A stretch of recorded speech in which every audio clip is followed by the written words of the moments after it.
Jaya Radha Madhava Kunja Bihari Jaya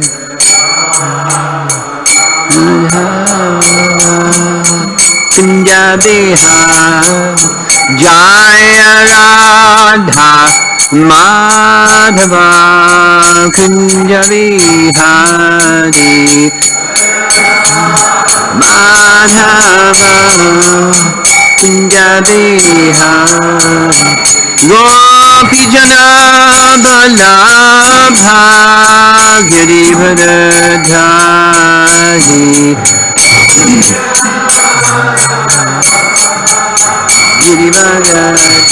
Girivardhari Gopi Jana Balabha Girivardhari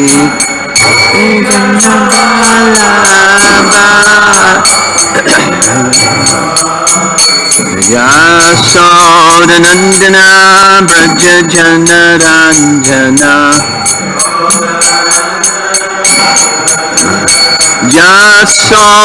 Yasodanandana Braja Janaranjana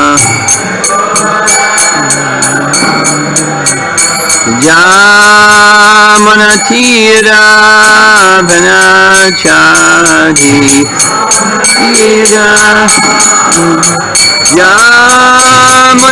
Yamanatira Vanachari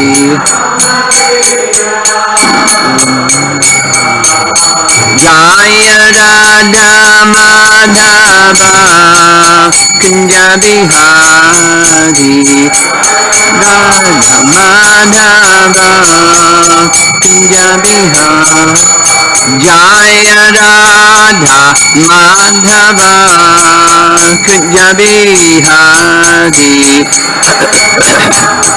Madhava Kunja Bihari Gopi Jana Balabha Girivardhari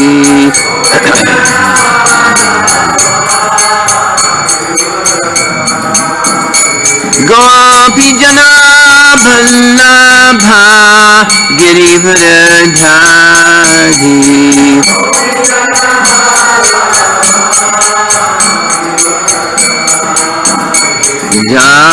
Yasodanandana Braja Janaranjana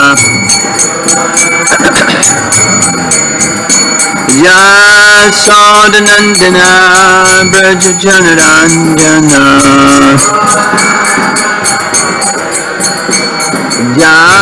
Yamanatira Vanachari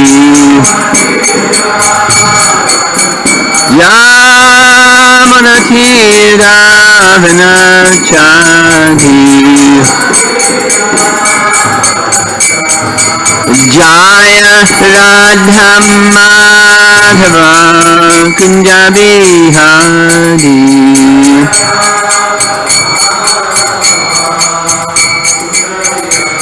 Jaya Radha Madhava Kunja Bihari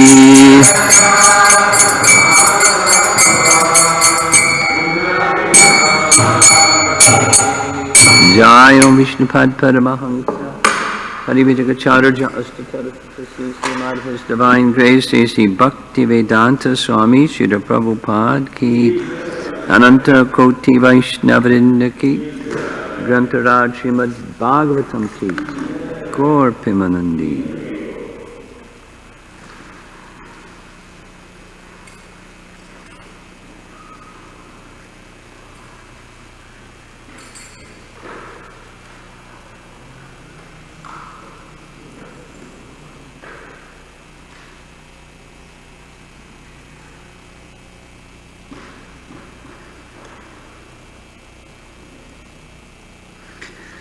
Om Namo Bhagavate Vasudevaya Om Namo Bhagavate Vasudevaya Om Namo Bhagavate Vasudevaya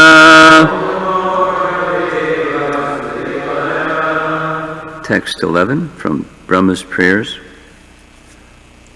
Canto 10, Chapter 14.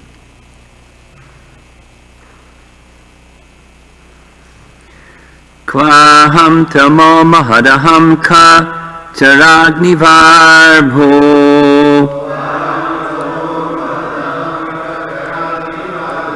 samveshtitanda gata sapta vitastikaya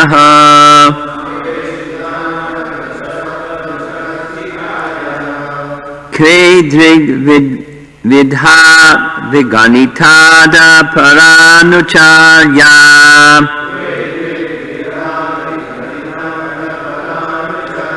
vatadvaroma vivarasya chate mahitvam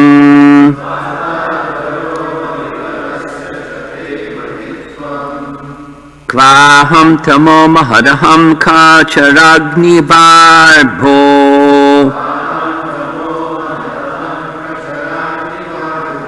samveshtitanda gata sapta vitastikaya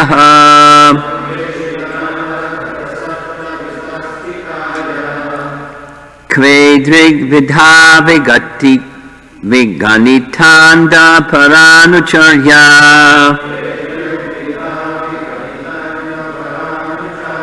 vatadvaroma vistarasya chate mahitvam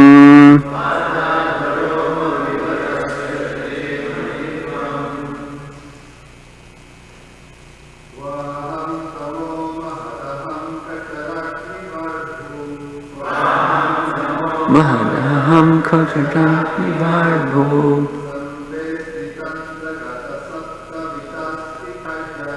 samveshtitanda gata sapta vitastikaya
Kva, where?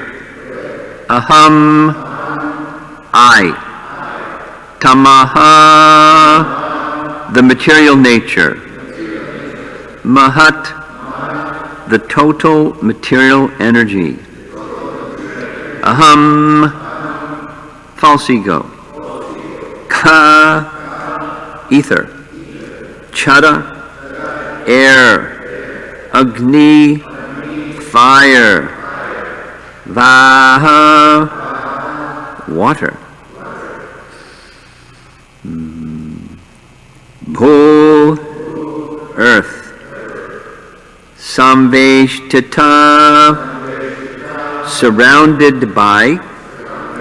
Andhagata, a pot-like universe. Sapta Vittasti, 7 spans. Kayaha, body. Kva, where? Idrik, such. Vidha, like. Aviganita, unlimited. Anda, universes. Para anu, like the atomic dust. Charya, moving. Vata adva, air holes. Roma, of hair on the body. Vivarasya, of the holes. Cha, also.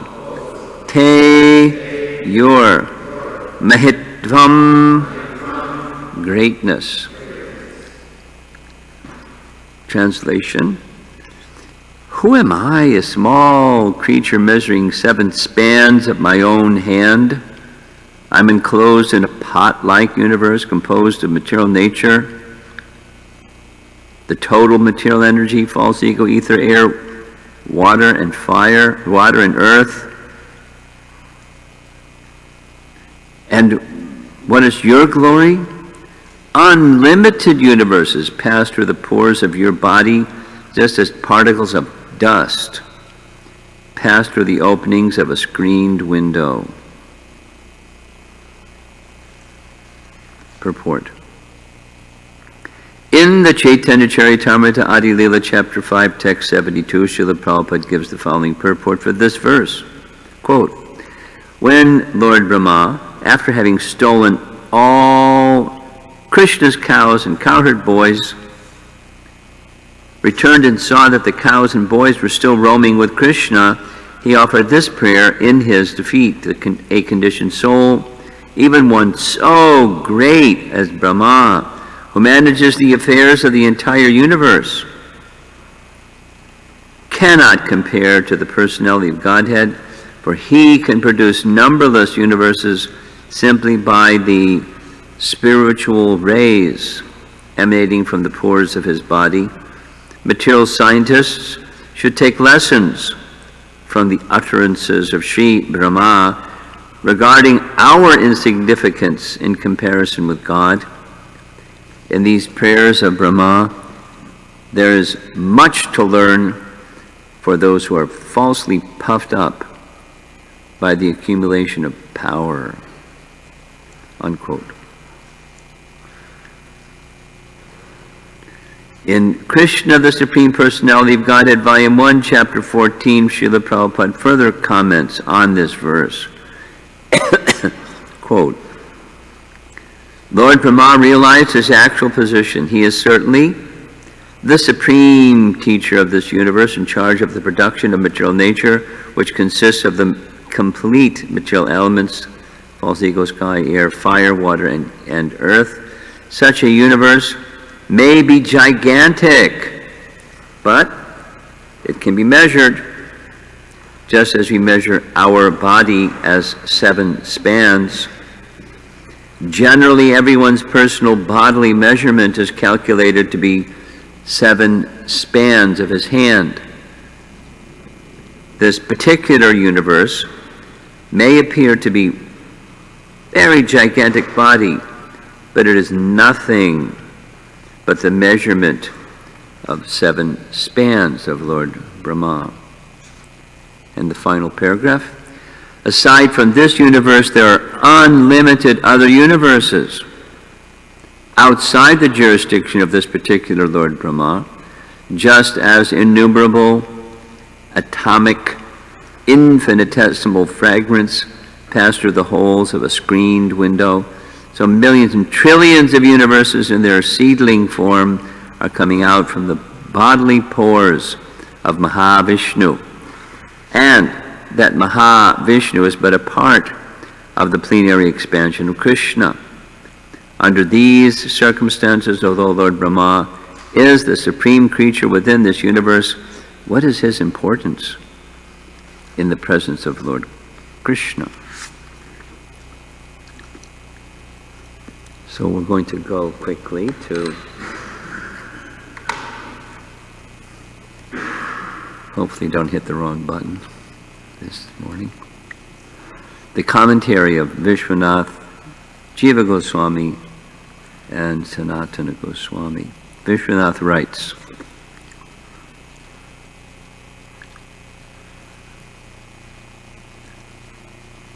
this is Brahma speaking, paraphrasing Brahma's words. Though you, that's Mahavishnu, or Krishna, create the universe, you are not proud of that. In comparison to that, what powers do I have to be proud of? You have as your body of the universe, surrounded by Prakriti, Mahatattva, Ahankara, ether, air, fire, water, and earth, within which are situated all the planets from Patala to Satyaloka, and that expanse, where am I? Being only, now it says here 3 hands tall, but it's 7. And within the pores of your skin, countless universes are moving like particles of air moving through the holes of a window screen. Who can measure that greatness? Here Brahma equates Mahavishnu as the creator of Mahatattva with Krishna, and shows that in comparison to Krishna, he is like a small bird in comparison to Garuda. Jiva Goswami, similar. Brahma's paraphrasing Brahma's words, I am insignificant. I cannot make you, such a great person, forgive me, since I am very different from you, who pervade the spiritual and material realms as Vasudeva, though I am the Lord of the material world.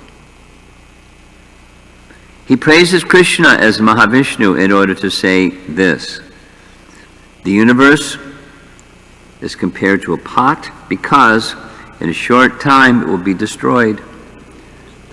Brahma, just 7 hands high, is an insignificant person. Mahavishnu is 9 hands in height. No explanation what that means. The universes pass through his pores, coming out and going in when he creates or destroys the universes. The pores are very small and limiting, but in them all the universe reside. All the universes reside. Then he quotes a verse from Vishnu Purana. Yaya yuta yutam shamshe Vishnu shaktir iyam stita. Translation: the Shakti of Vishnu is situated in a 10 millionth portion of Vishnu. This is your glory, Mahitvam. Therefore, you should show mercy to me. And very short, Sanatana Goswami, that's the end. Paraphrasing. How can I, who am so insignificant, forgive you who are so great? This is Krishna's mood. The universe is like a pot, insignificant compared to the Lord's glory. What is your greatness? Therefore you should forgive me. So this the dialogue between our acharyas sometimes do this. You know, the Lord is anticipating or reading the mind of the devotee, or vice versa. The devotee is appreciating the mood of the Lord who they're addressing, and so they're communicating back and forth without all the back and forth communication, just in a shorter phrase. Something like that.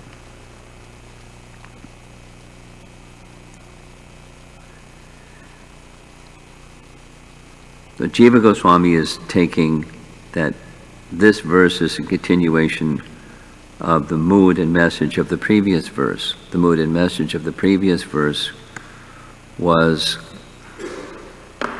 an appeal for mercy, an appeal for tolerance. Of course, the Lord is tolerant and He's merciful. Appeal for forgiveness. Not that He doesn't want to receive whatever the Lord wants to give him. He's not, wiggling or maneuvering, but he wants to be in the grace of Krishna, in the recipient of the mercy of Krishna, without having his misdeed influence that relationship of his service, the mode of service, the Lord's compassion, etc. Like a child may do something that's untoward, but parents naturally, they may shake their finger or say something or do something, but it doesn't change the affection of the parents for the child. So like that, he's making this appeal. And another, the primary feature of the verse is Mahitvam. He's citing one amongst many of the Mahima, the glories of Krishna. No, he's authoritative. Brahma, the recipient of all the Vedas. He's the super scientist.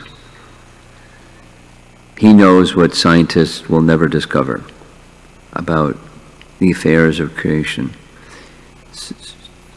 Super technology.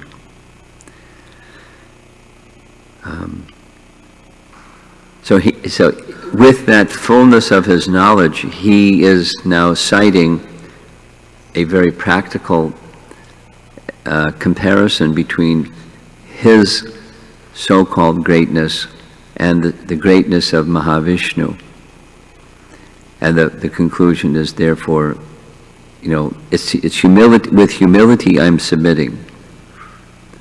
Not just cleverness, I'm submitting. With genuine factual humility. So, okay, I have this service.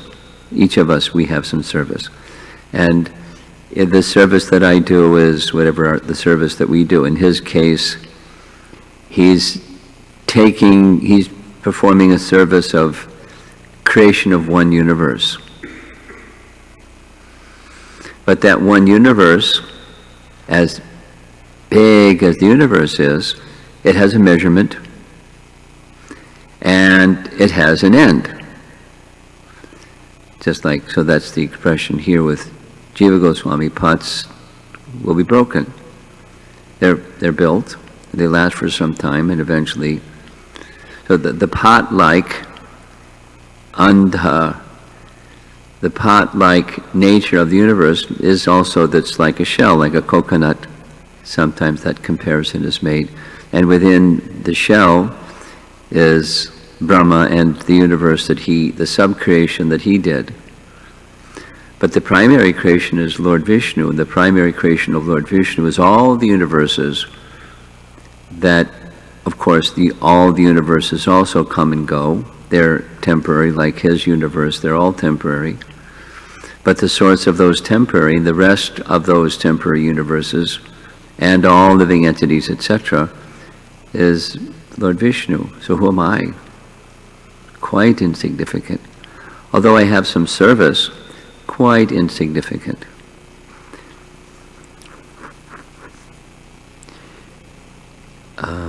In Bhaktivinoda Thakur's Sharanagati songs, that's where the songs begin.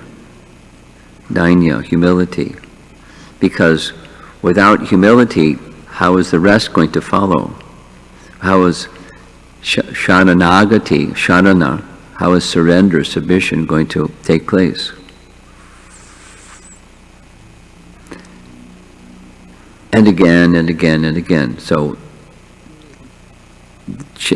Arjuna, they were in this relationship with Krishna as friend.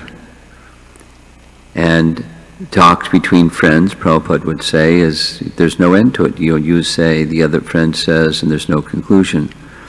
Arjuna, recognizing there's going to be no conclusion to this friendly talk, let me just submit to you, because he knew Krishna's position.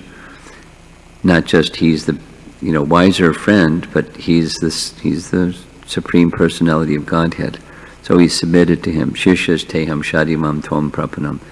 And then the mood changed, and then Krishna began filling him with transcendental knowledge, making that reference similarly.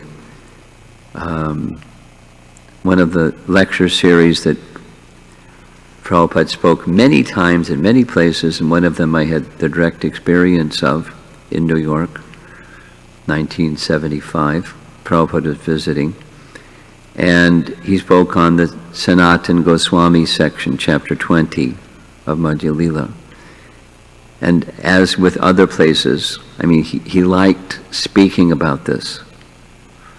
In many places he spoke on the same set of verses. Sanatan Goswami's submission. And because he was qualified, and part of his qualification was he knew that he really didn't know. It's a disqualification when you think that you know and you don't really know.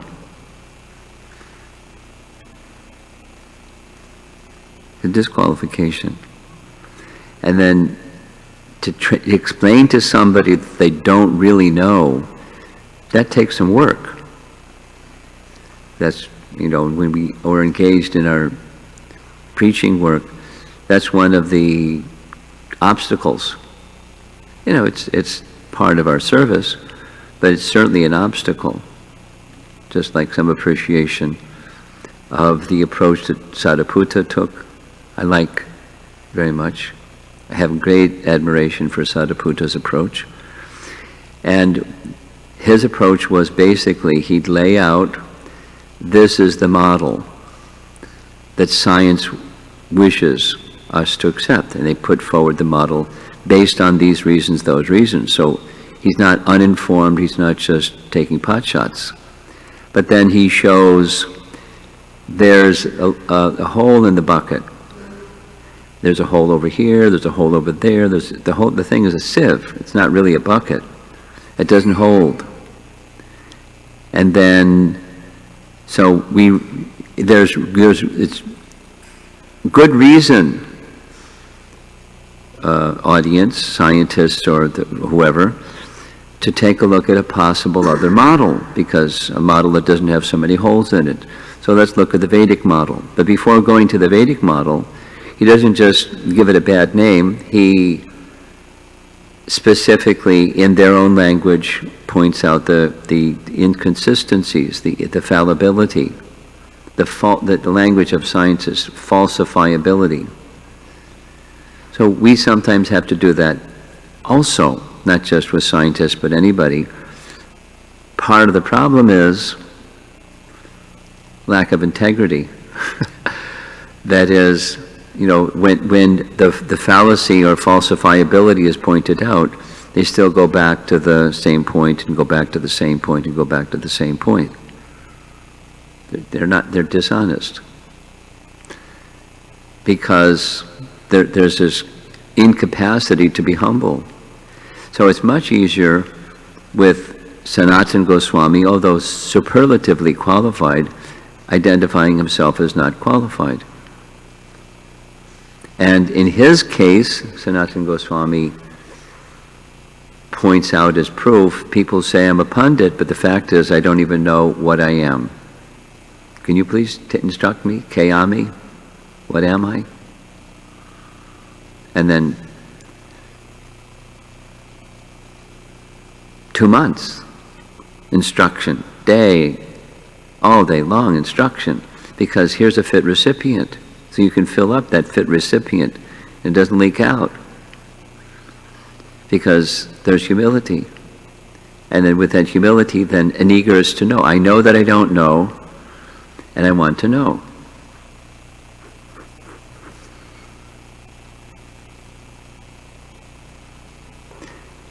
We find people that say they want to know, but they really don't want to know. They just want reinforcement of what they think.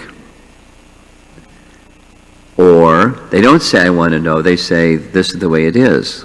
Prove me wrong. That's what scientists do. So Prabhupada would turn it around. I have a theory. Prove me wrong. I was on a morning walk with Prabhupada, was doing that. I've shared this many times. I have a theory. He looked, held his head up and looked around.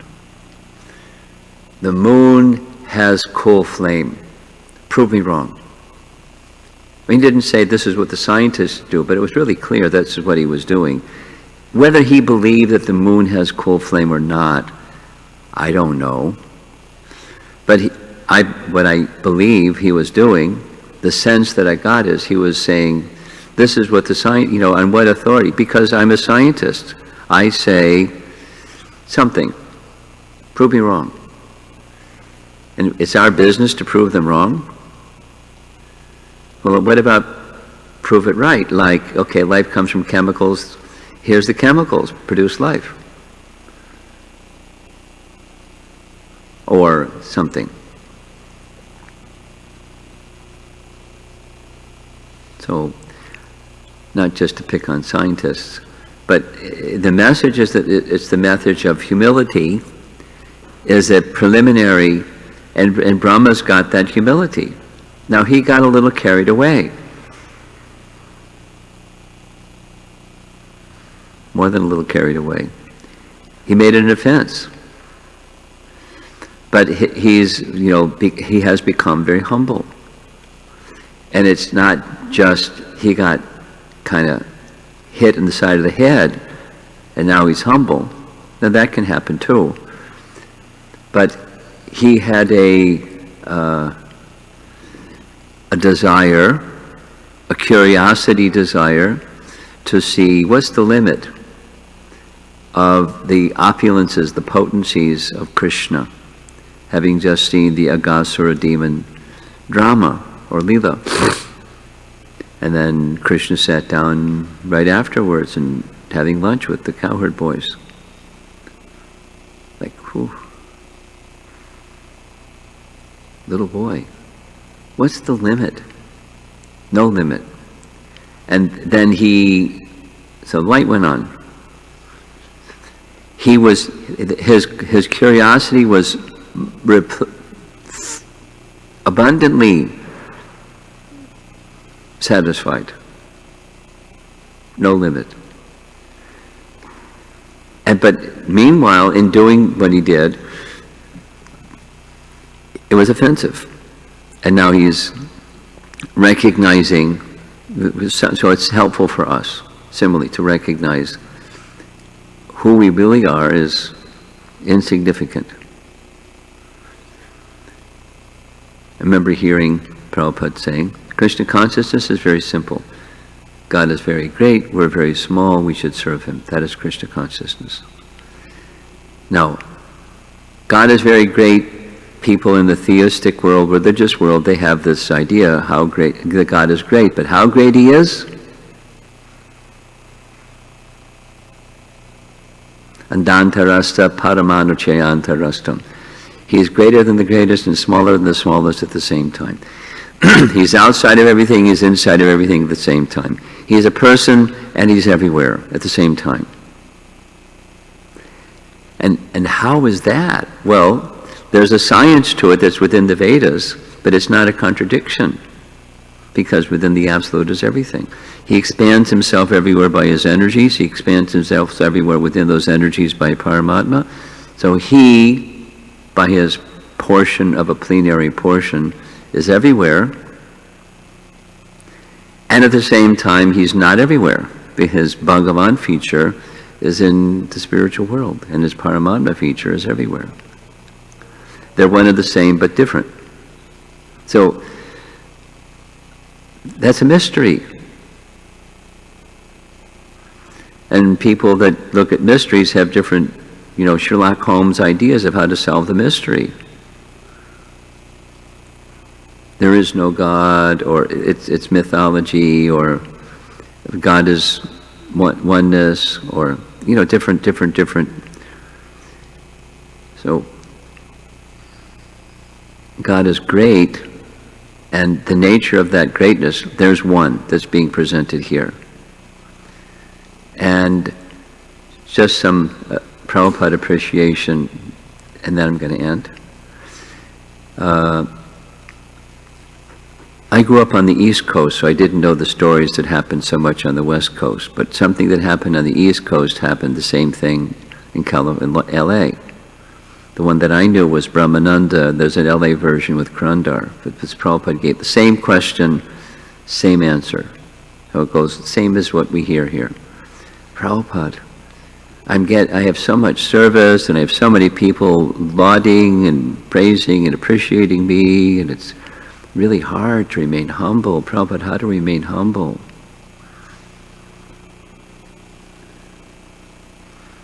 And without a blink, same as what's here, Prabhupada saying, in the spiritual sky, Krishna Loka is there. Krishna Loka is shaped like a lotus flower, and there's innumerable petals, and its dimensions are limitless. And one of the expansions of Krishna is Lord Narayan in Vaikuntha.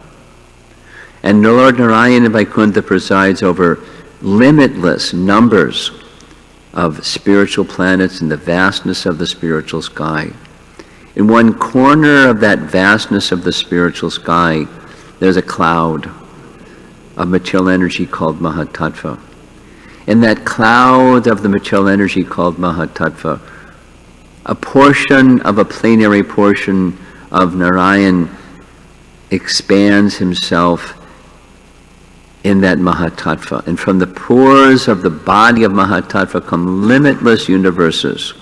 And one of those universes, there's Lord Brahma. And Lord Brahma is in the topmost planet, and one of those planets in this one universe is the Earth planet. And this Earth planet, there's 7 continents, and 7 continents, one of them is North America. In North America, there's one country, the United States. In one United States, there's one state called New York State.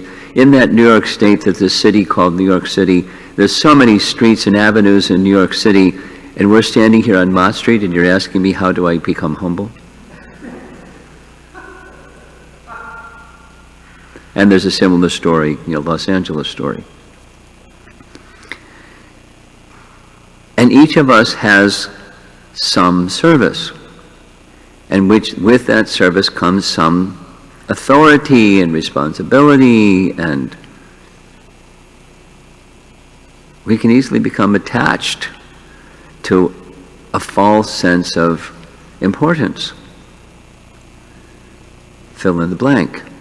It's just, it's the nature of a heart that is not yet pure. So humility is an essential step in the direction, in reality, not just the false kind, the real kind. The real kind is we're real soul, and we're really tiny. And we have some service to do, and that service to do is by the grace of God, and the ability to do that service is by the grace of God, and the resources to do that service is by the grace of God, and it all can be taken away in a flash. Not that God becomes, he withdraws his grace, but he may help us to become humble. And, humble in a spiritual conception, not the other kind. Not the material kind. Not the trembling and timidity and all those coming and going kinds of material humility, because material humility comes and it goes. The modes of nature come and they go. So not circumstantially created, but resting upon a spiritual conception. We're really tiny. And Brahma's position compared to us, we're insignificant, position-wise, compared to Brahma. But Brahma is very clear. And this thing, 7 spans. In the Bible, there's this other term, cubit. It's the tip of your finger to your elbow, and you measure things by cubits. Somehow basketball players that are really tall, they have big hands. I don't know how it works. 7 from your pinky to your thumb, and 7 of those is the height of your body. Never tried it, but so how scientific it is, I don't know, but it's a measurement that Brahma speaks of, at least 7 spans. It's measurable. And how is Krishna measurable?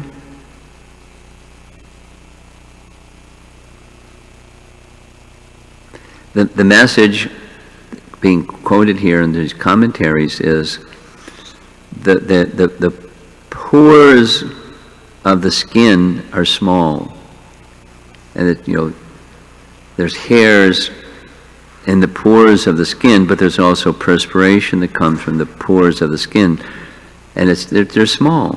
You can get, your body can be wet when it's really hot and the pores open and water comes out, but the body of Mahavishnu, a causal ocean. In Garbhodak Jai Vishnu, a whole ocean that fills up half the universe. How big is his body? That from the pores of his body, even in the seed form, come a whole universe. How big is his body?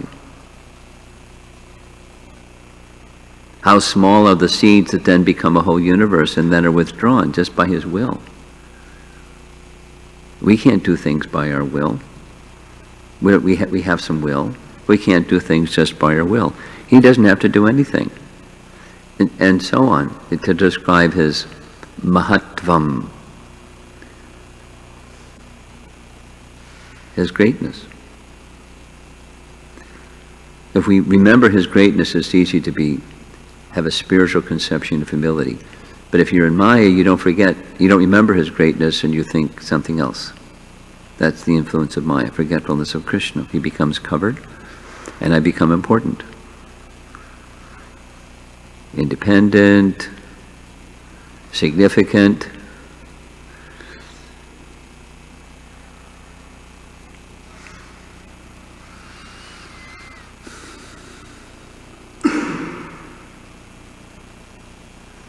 It's a natural part of an elevated person to this humility. And if there's a slip in that humility, then he's doing the right thing.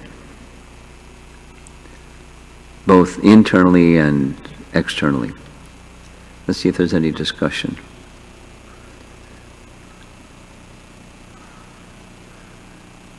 Yeah.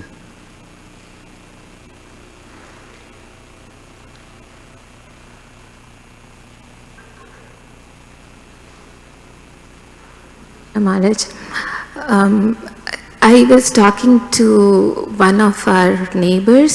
One of your what? Neighbors. What's Like a the word? neighbor. Neighbors. Yeah. Okay. So she was telling me that she's a vegetarian and her daughter is also vegetarian, and they both try to help the animals, and they do some kind of a welfare activity. So we were having a conversation, and I was telling her about Vishkarma Prabhu, that one of our friends is not doing well and so forth. You were saying which? About, like, talking about Vishwakarma Prabhu. Okay, Vishwakarma's passing. Okay, sorry. So she told me. My hearing, you're doing fine. Others can understand, and I'm struggling. So she was telling me that I know that this life is not the only life. We have to take more lives. But then she was saying that I don't really know if the soul really exists, or I don't really know like what's beyond this, but I know this is not the last life that I have to take. So I just wanted to find out, like, what could be the next thing that we can suggest to a person like this who knows that this is not the last life, but at the same time they're not really clear in terms of like what is it after this. What happens after this? Yes.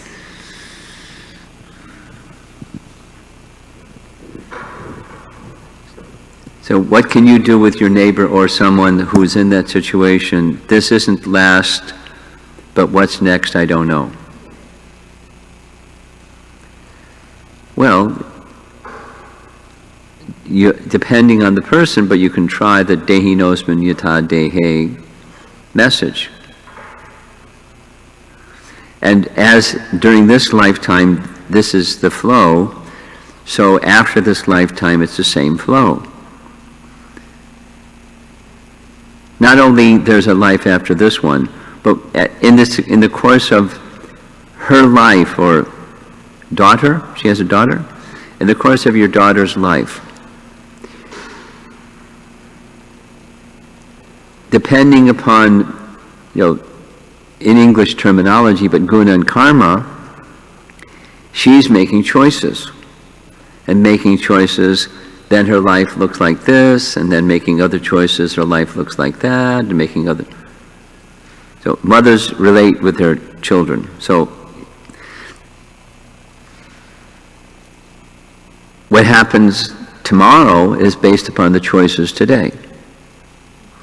And what happens the day after tomorrow happens on the basis of the choices today and tomorrow. And you just add up the moments and days, and that's what happens according to, guna and karma. You can introduce the concepts, but Urdhvam Gachanti Sattvasta. All religions teach you act in goodness, you go up. You act in passion, you stay in Chicago. And you act in ignorance and you go down. That's just general. Then there's particulars. So which mode and which karma? And we're responsible for the choices, both guna and karma. That's where you go. That's what's next. And then after, some discussion and she's digesting that, here's the good news. Bhagavad Gita teaches to go beyond all three of those. Beyond the modes of nature, like, not just be vegetarian, because it's good to be vegetarian, respect life, go beyond vegetarian. And that's respect God, who's the source of life. And how do we do that? Well, for one thing, take your vegetarian food and offer it to God. Just like your daughter. I mean, moms understand things easily through their parenting experience. So supposing you give some allowance to your daughter, and she's so much grateful to you for all of what you have extended to her. She saves up her allowance and makes a gift to you. Now the gift to you is insignificant in monetary value, but it's the love with which the child is doing something for mom that touches the heart of mom. And it strengthens that relationship. So that's what we do. To go beyond goodness is whatever we receive, we offer that. Yeah. Oh, you can try. It's not dogma. It's not an ism converting her to some ism. It's just natural. A life of devotion is natural. It's not this ism, that ism.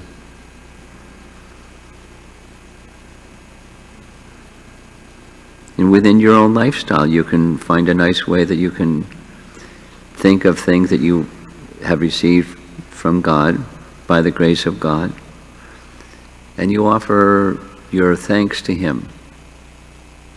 And even offer the gift that you have been given to Him. Like your vegetarian food. Hungry. Your daughter, the mom doesn't need the gift the child gives to mom. It's the benefit is for the child.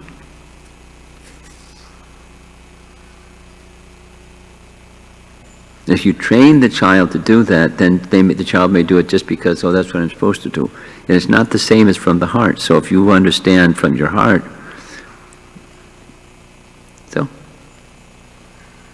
and then that consciousness carries the soul to beyond, the heavenly regions. That's novel. There's something higher than heaven.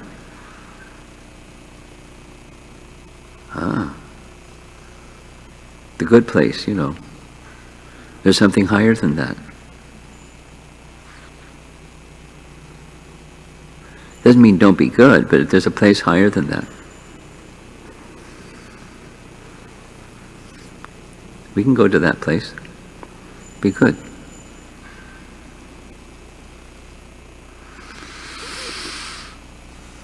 You had something.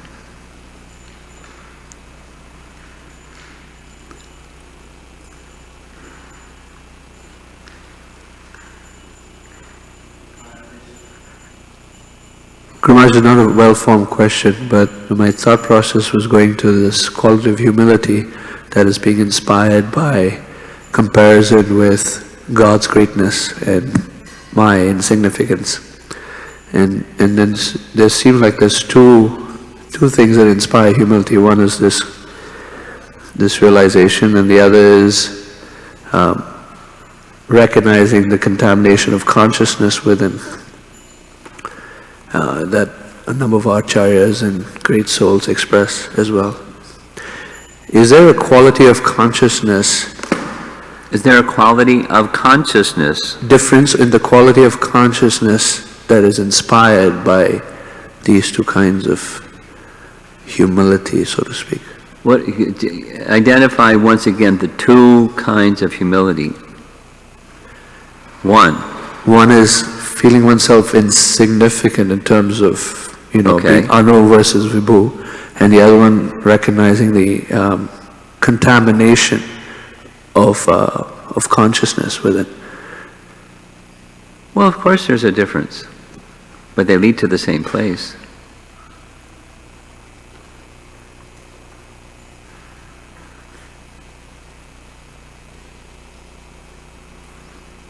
Is that okay?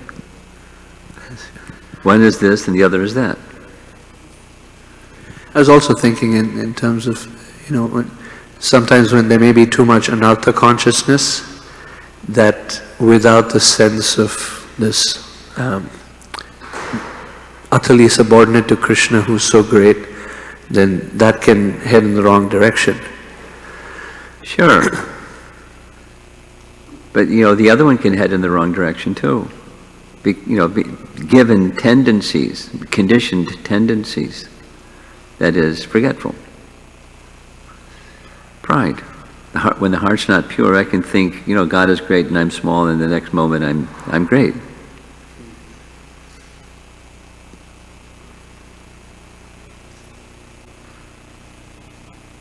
In a heart that's not pure, that's what happens. Kapila Dev teaches this to Devahuti. There are many things. Knowledge can bring one up, but then, the modes of nature pull one back down again. The modes of nature filter the mind, and the mind will then forget the knowledge and become, again, influenced by the modes.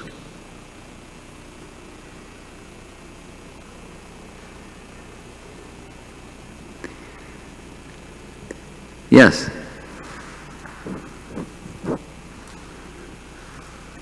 Guru Maharaj,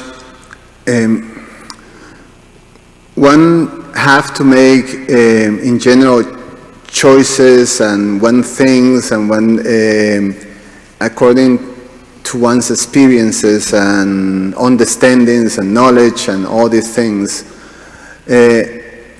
I'm trying to go a little deeper, if you may, explain with your understanding of this. When you brought out this term integrity. Integrity. And in terms of just dealing with with things that comes at us, that we have to make a particular analysis and choice and like that. What defines that integrity that we? I'm trying to put it together. The question: humility and integrity. You were sort of developing that these two sort of close in what I understood, what you presented. How we define or how we can understand that we exercise in this integrity, or this integrity is real, like that.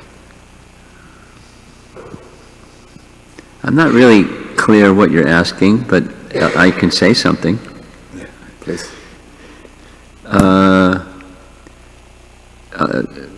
Spiritual conception, consistency over time, according to the spiritual conception. So the concept or the words or the conviction is consistent in decision-making, conduct, and speech, like that. So another word is a Satchidananda Swami word, alignment with the heart, the mind, and the body. So integrity is where there's alignment. And if there's not alignment, then our convictions are one thing, our mind is another thing, and our behavior is another thing. So we're lacking alignment of those three.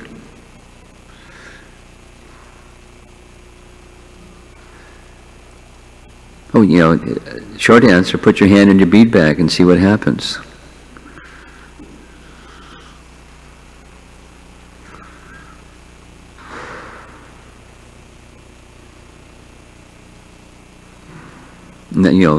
For sure, the mind is not in alignment with our values.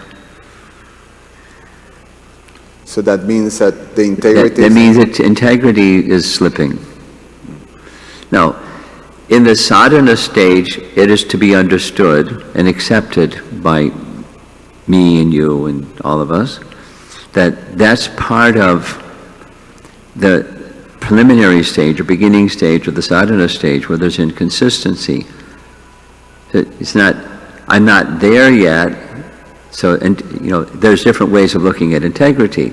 If the intention doesn't change, but the mind keeps moving, then that doesn't mean I don't have integrity, it means I'm not purified yet. So there's different ways of looking at this language, integrity language.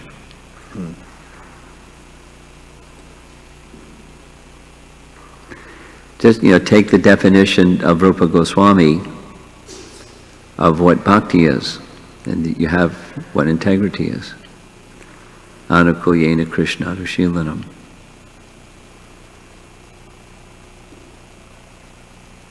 Even in the sadhana stage, because the driving force in the sadhana stage becomes manifest in the more mature stages. Krishna is to be pleased by the moving and the non-moving parts of my existence, my deep convictions and the moving parts, and cultivating that, moving in that direction. That's integrity. That's bhakti.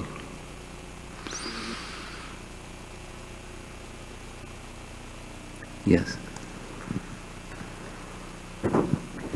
Guru Maharaj, a couple questions on humility. On? Humility. Humility. So one, we understand that all qualities are expressed to their superlative degree within the spiritual realm. So some of Krishna's associates, like Lalita, you know, she's feisty and she puts her hands on her hips and she taunts Krishna, Yeah. and other associates of Krishna will, you know. Different, right. So how do we, so is it that their mood of service to Krishna, They know what pleases Krishna. and because. And they're inspired from their heart to do what is pleasing to Krishna. Both. And therefore they're being humble even Yes. in those situations? Yes. Arjuna fighting for the pleasure of Krishna. That's real humility. A warrior going off, you know, a Kshatriya giving protection as a service to the Supreme Lord. That's his duty. So that's true humility. Doesn't sound like it. If you're, you know, love and peace, then you're that's not humble. From a spiritual conception, that's humility. Second, Lord Brahma expresses humility in these series of prayers that we are going through. yes, And in his next birth, he takes the form of Haridas Thakur, who is superlatively humble yeah, and is declared the Namacharya for. So this quality of humility is so essential to being able to chant the holy name in a mood of service. And yet, because we are attached to a false sense of importance, you said being the nature, being that we're not pure, we're not yeah, humble. So, you know, we're chanting and we're attached to this false Striving. sense of importance for ourselves. abhyasa, with faith. That's the corrective measure. Krishna's mercy and our effort of practicing with faith. The two. That's the clearing stage. Not the complacent stage, the clearing stage. That's where we are. Okay, Srila Prabhupada ki jai.